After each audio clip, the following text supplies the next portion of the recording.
Right. ఇక home minister Anitha మాట్లాడుతున్నారు, లైవ్లో చూద్దాం.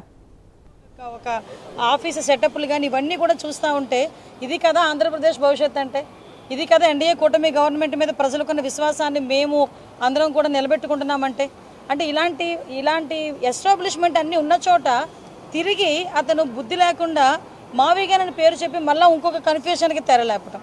అసలు ఆ మావిగాన్ అనే పదాలు ఉపయోగిస్తున్న చాలామందిని వాళ్ళు మీరు వస్తే చూపించడానికి మేము కూడా రెడీగా ఉన్నాం, ఇక్కడ ఏం జరుగుతుందో చూపించడానికి. ఇక్కడ జరుగుతున్న ఐకానిక్ బిల్డింగ్స్ గురించి కానీ స్ట్రక్చర్స్ గురించి కానీ ఇప్పుడు గౌరవ మంత్రి గారు చెప్తున్నారు, ఈ డిసెంబర్ కల్లా సుమారుగా 4,000 మందికి మేము హ్యాండ్ ఓవర్ చేస్తాం. ఈ మంత్ ఎండింగ్ కల్లా ఎమ్మెల్యే క్వార్టర్స్, మినిస్టర్స్ క్వార్టర్స్ కూడా ఈ మంత్ ఎండింగ్ కల్లా మేము హ్యాండ్ ఓవర్ చేస్తామని చెప్పటం. ఈరోజు అక్కడికి వెళ్తే అందులో ఇక్కడ ఒక విషయం చెప్పాలండి, ఎలాగా అమరావతికి ఇక్కడ పనిచేస్తున్న వర్కర్స్ కూడా ఎలాగ బాండ్ అయ్యారంటే, ఇందాక నేను ఒక ఇంజనీర్ని చూశాను, ఐకానిక్ బిల్డింగ్ దగ్గర ఇంజనీర్ని చూశాను. ఆయన అన్నాడు, అమ్మ ఇప్పుడు ఈ పిల్లర్స్ అన్ని ఎప్పుడు వేసారండి అంటే 2014-19 పీరియడ్లో వేసామమ్మ. తర్వాత 5 సంవత్సరాలు మేము మా పనులు చేసుకొని మమ్మల్ని పంపించేశారు. తర్వాత తిరిగి మళ్ళీ ఇక్కడికి ఆ అనుబంధంతో ఇక్కడికి వచ్చి పనిచేస్తున్నాను అంటే ఒక ఎమోషన్ కనెక్ట్ అయ్యి ఇక్కడ మన రాజధాని మనం నిర్మించుకుంటున్నామన్న ఒక భావనలో ఇక్కడ పనిచేస్తున్న ప్రతి ఒక్క ఎంప్లాయీ దగ్గర నుంచి ఆఖరికి ఇటుకు మోసే వాళ్ళు కూడా ఒక ఎమోషన్తో ఇక్కడ కనెక్ట్ అయి ఉన్నారు.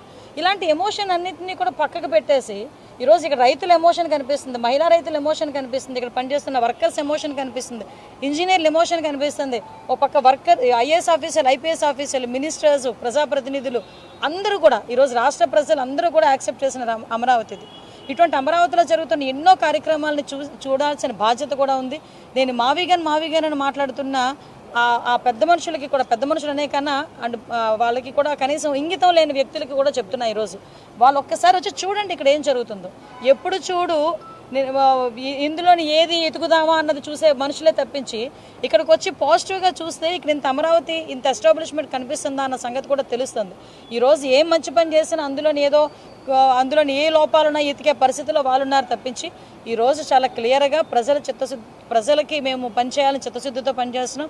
ఈరోజు గౌరవ మంత్రి గారికి కూడా నేను ప్రత్యేకంగా ధన్యవాదాలు తెలియజేయాలి. ఎందుకంటే ఇది ఒక చరిత్ర, ఈ చరిత్రలో మేమందరం కూడా పాలు పంచుకోవటం, ఈరోజు రాబోయే భావితరాల వరకు ఒక భవిష్యత్తు చూపించిన విధంగా ఈరోజు పనిచేస్తున్నందుకు గౌరవ ముఖ్యమంత్రి నారా చంద్రబాబు నాయుడు గారికి, ముఖ్యంగా రాత్రింబవళ్ళు కష్టపడి పనిచేస్తున్న మా మంత్రి గారు నారాయణ గారికి కూడా ప్రత్యేకంగా నేను ధన్యవాదాలు తెలియజేసుకొని ప్రతి ఒక్కరిని కూడా ఇక్కడికి ఆహ్వానిస్తున్నాం. వచ్చి రండి, చూడండి మన అమరావతి, మన రాజధాని ఎలా నిర్మాణం అవుతుందో. Thank you so much. వాళ్ళని మనుషులే కదండి, మా ఆంధ్రవాసులే కదా. ఆంధ్రవాసులే కాదు, ఈరోజు ఇది పూర్తయిన తర్వాత ప్రపంచంలో ఉన్న చాలామంది ఇక్కడికి వచ్చి చూసి వెళ్తారు. ఇక్కడ ఎలా జరిగింది, ఎలా పనిచేశారు, ఎలా కన్స్ట్రక్షన్ చేశారు చూసి వెళ్తారు.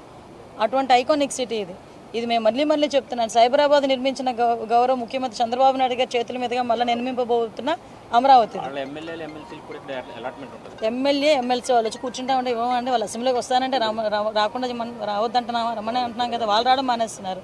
ఎమ్మెల్యేలు ఎమ్మెల్సీలు అందరికీనండి క్వార్టర్స్, వాళ్ళకి కూడా. అందరికీ నమస్కారాలు. నేను మొట్టమొదటిసారిగా రావడం జరిగింది. ప్రత్యేకంగా గౌరవ మంత్రివర్యులు నారాయణ గారికి ప్రత్యేకంగా ధన్యవాదాలు తెలియజేసుకుంటున్నాను.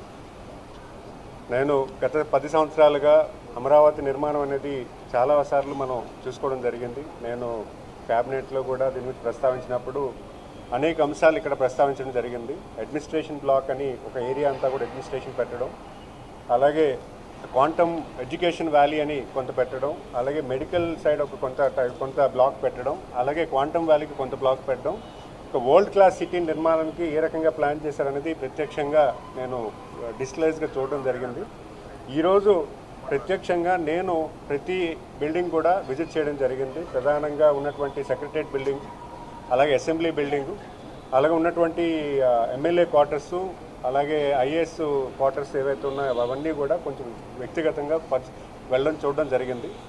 చాలా సంతోషం అనిపిస్తుంది. ఎందుకంటే విడిపోయిన ఆంధ్రప్రదేశ్ అప్పుడు మనందరం కూడా మన ఒక రాజధాని కోల్పోయామనే విషయాన్ని చాలామంది మాట్లాడడం జరిగింది.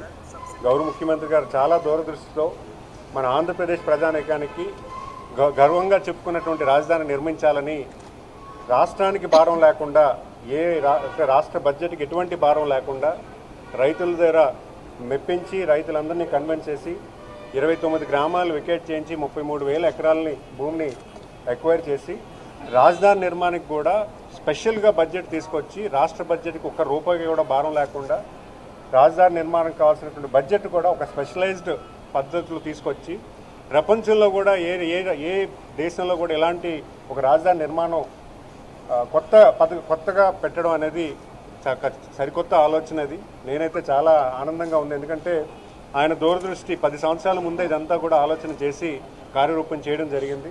మరి అలాంటి నాయకత్వంతో ఈరోజు మన రాజధానిని నిర్మాణం చేసుకుంటున్నాము. ఈరోజు చూసుకుంటే అడ్మినిస్ట్రేటివ్ సెక్రటరీ చూసుకుంటే అందరూ కూడా అన్ని ఆఫీసెస్ కూడా ఒకే ప్రాంగణంలో ఉంటాయి. సామాన్యుడు ఎవరు ఏ ఇబ్బంది ఉన్నా కూడా వెంటనే ఆ సంబంధిత ఆఫీసర్స్ అందరూ కూడా ఒకే చోట ఉండడం జరుగుతుంది. అలాగే అడ్మినిస్ట్రేషన్లో కూడా నిర్ణయాలన్నీ కూడా అందరూ ఒకే చోట ఉంటారు కాబట్టి నిర్ణయాలు కూడా చాలా ఫాస్ట్గా ఉంటాయి. అలాగే అడ్మినిస్ట్రేషన్ కూడా వాక్ టు వర్క్ ఎంప్లాయీస్కి కానీ లేకపోతే ఉన్నటువంటి గ్రూప్ 1 గ్రూప్ 2 సెక్రటరీ ఎంప్లాయీస్కి కూడా పక్కనే క్వార్టర్స్ కట్టడం కూడా వాక్ టు వర్క్ దగ్గరగా వచ్చి వర్క్ చేసుకోవడానికి ఆస్కారం ఉంటుంది. అలాగే ఎమ్మెల్యేలకు కూడా ఇక్కడ క్వార్టర్స్ రెడీ అయిపోయాయి. రేపు డిసెంబర్కి క్వార్టర్స్ అన్నీ కూడా రెడీ అయిపోతున్నాయి. మొత్తం అన్ని బిల్డింగ్స్ కూడా రేపు డిసెంబర్ టార్గెట్గా పెట్టుకొని ఈరోజు ఎమ్మెల్యేస్కి ఆల్మోస్ట్ కంప్లీట్ అయిపోయింది, ఎమ్మెల్సీస్ కంప్లీట్ అయిపోయింది, మినిస్టర్స్ కూడా అవుతుంది. అలాగే ఉన్నటువంటి ఐపీఎస్ ఐఏఎస్ ఆఫీసర్స్ కూడా బిల్డింగ్స్ కంప్లీట్ అయిపోయాయి. గ్రూప్ 1 ఆఫీసర్స్ కూడా 50% అయిపోయింది. మిగతా ఉన్నటువంటి క్యాడర్ ఆఫీసర్స్ కూడా కంప్లీట్ అవుతుంది. అలాగే ఉన్నటువంటి సెక్రటరియట్ కూడా కింద గ్రౌండ్ వర్క్ ఏదైతే క్రిటికల్ వర్క్ ఉందో ఆ వర్క్ కూడా నేను చూడడం జరిగింది. చాలా కాంప్లెక్స్ వర్క్ అది. చాలా పారదర్శకంగా ఫైన్ ట్యూనింగ్తో స్పెషలైజ్డ్ ఇంజనీరింగ్ వర్క్స్తో సుమారు అన్ని కంపెనీస్ కూడా సుమారు 31,000 మంది అమరావతిలో పనిచేస్తున్నారు మన రాజధాని కోసం. ముఖ్యంగా నేను చెప్పేది ఏంటంటే మనం ప్రపంచ స్థాయిలో ఉన్నటువంటి అమరావతిని మనం నిర్మించుకుంటున్నాము. మన రాజధాని మన అమరావతిని ప్రతి ఒక్కరూ కూడా భవిష్యత్తు కాలంలో అప్రిషియేట్ చేసేలాగా ఈరోజు గౌరవ ముఖ్యమంత్రి గారు కార్యరూపం చేస్తున్నారు.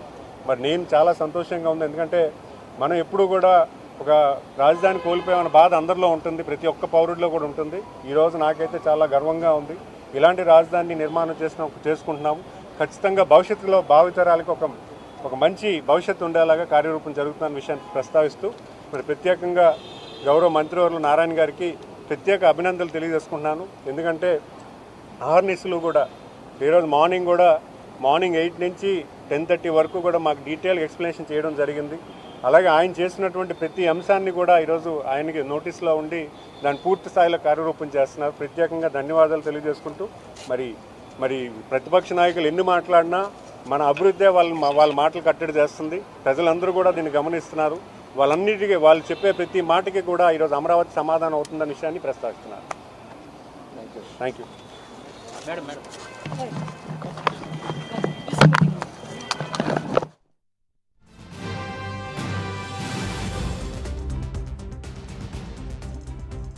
వచ్చామని చూపించడానికి ఈరోజు ఇక్కడ మేమందరం కూడా చూడటానికి మేమందరం ఈరోజు ఇక్కడ రావడం జరిగింది.